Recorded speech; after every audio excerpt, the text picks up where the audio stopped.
This is the What Are We Doing? Phillies postgame show.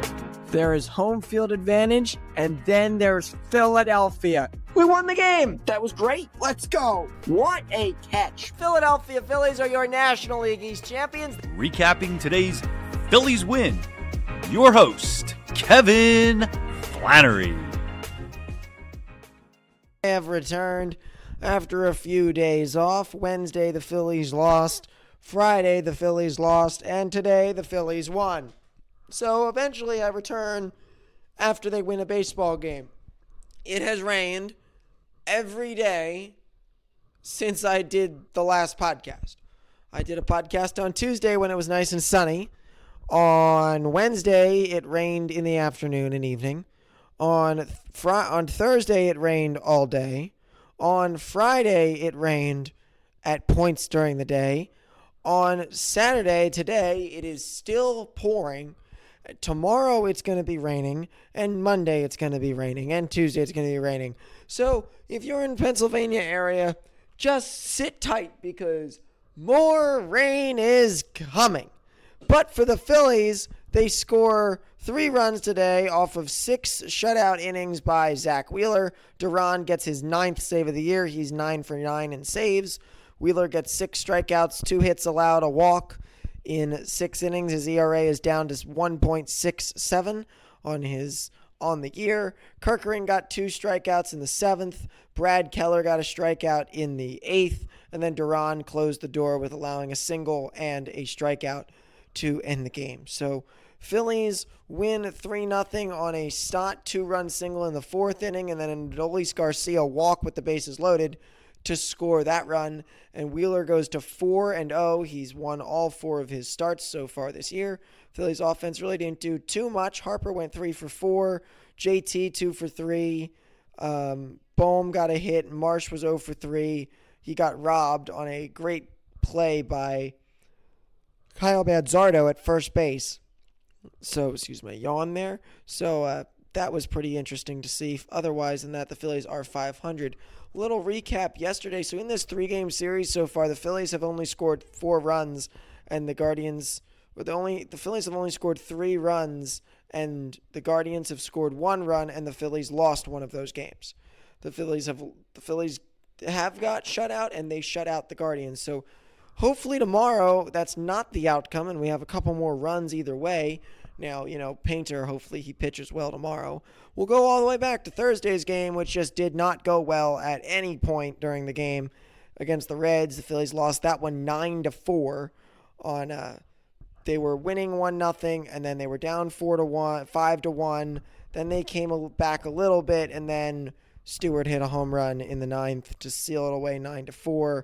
In that game, Nola became the new Taijuan Walker, who, if you're wondering, got a minor league contract with the LA Angels, who have 18 wins on the year.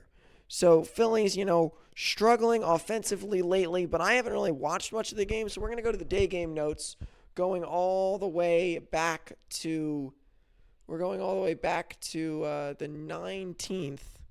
Not the 19th. We're going to go back to the 22nd, which is Friday.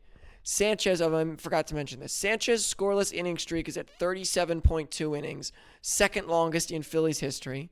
It was a pitching duel on Friday. Both starting pitchers went 8 innings, scoreless, let up 4 hits in those first 8 innings. Sanchez's line was 8 innings, 4 hits, 2 walks, 6 strikeouts, no earned runs. Gavin Williams, 8 innings, 4 hits, no walks, 11 strikeouts, and no earned runs.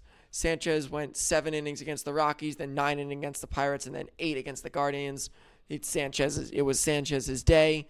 Stott had some good swings in that game. A 360-foot fly out. I don't know how he has the exact feet distances, but 360-foot fly out with 94.9 off the bat, 112-foot fly out, and a 312-foot fly out. So a lot of good swings that were a little bit short. Duran sadly came in a 0-0 game and let up the home run in the 9th inning and gets the loss. And yeah, Gavin Williams did really good against us. Then today, of course, really good pitching performances. Wheeler and Sanchez combined in the month of May have gone 64.2 innings, 5 earned runs, and a 0.46 ERA in 9 games, averaging 7 innings a game over that span. The Phillies have 2 aces. They have 2 aces of the staff. The problem is the rest of the staff isn't so great, but they have 2 aces in the staff that if they go into a playoff series, if they make the playoffs, which is now really a fight, but if they make the playoffs, these 2 pitchers can win you baseball games. And sadly, the Phillies could not win on Friday. Justin Crawford has been struggling, 0.48 average and a .178 OPS in his last 7 games. I wanted to bring something up, as I know Stott and Bohm have not been struggling, both hitting Stott around 290 and Bohm around 360 in the last 15 games. I wanted to bring up one quick thing. I was watching a lot of the college softball regional playoffs, getting ready for the World Series, and this one girl had a 1.17 OPS and batting 400 on the season, and then she doesn't get a hit. It was just entertaining to see, like, these in college softball are so high. The numbers are absurd. And maybe it's also because I'm watching Oklahoma, but, thought that was kind of interesting as baseball points. Also, Duran has been locked down. 9 for 9 in save opportunities, a 1.84 ERA, and a 1.09 whip in 14 innings. In his last 7 games, 1.29 ERA with a 1 whip, 13 strikeouts in 7 innings. That home run wasn't really helpful on the ERA.